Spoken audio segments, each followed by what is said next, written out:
NAFTA, a ban on assault rifles, pharmacare. The House of Commons is back in action. The agenda is packed, to say the least. To say the least. And after a week of high-profile dropouts, the Conservative leadership campaign trail officially adds one more contender. Joining us now with more is the Globe and Mail's Laura Stone. Good to see you. Great to be here. Laura, the new North American free trade deal, center stage as expected. This is a minority scenario. Everyone's got to work together more or less. Is everyone singing from the same hymn book at this point? Not exactly. I mean, the Conservatives here seem the most likely to support this trade deal because, for one, it's supported by all the business groups, and the premiers have also asked for this to pass quickly. It can't, It's also built upon sort of a signature Conservative policy over the years. Absolutely, supporting free trade, and that's what the Conservatives have said. But they also say that they want to debate this. They aren't going to give the Liberals a free ride, and because the Liberals don't have a majority government, they can't just push this thing through. So there will be debate about it. The NDP and Bloc seem less likely to support it, but exactly, the Conservatives aren't going to vote this down, triggering an election over this issue. Yeah, let's talk about the other priorities. NDP, National Pharmacare is on the agenda. What are we looking at in terms of timeline for what they want to propose? Well, they've said that they want to propose this through a private member's bill. Now, of course, this is a very tricky situation. The Liberals have said that they want to do this as well, but they need buy-in from the provinces. And we've heard from several premiers who say that they don't know how far they are willing to go on this. So there is going to be a debate on the progressive side of the spectrum over this issue. The NDP is going to push this hard, and they probably aren't going to be satisfied with what the Liberals present. No, the knock that the NDP has always tried to attack the Liberals with was the time and time again, you guys push for this, you get elected on this, and then you renege. The NDP want to push this past the goal line.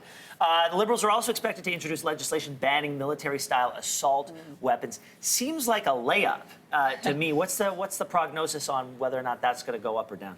Well, I think that will be supported by the left parties, right? The NDP, the Bloc Québécois. This is something that they would like to see as well. We've already seen, though, this is going to trigger a debate between the Conservatives and the Liberals. The Conservatives already have brought this up in question period, saying, you're going after law-abiding firearms owners.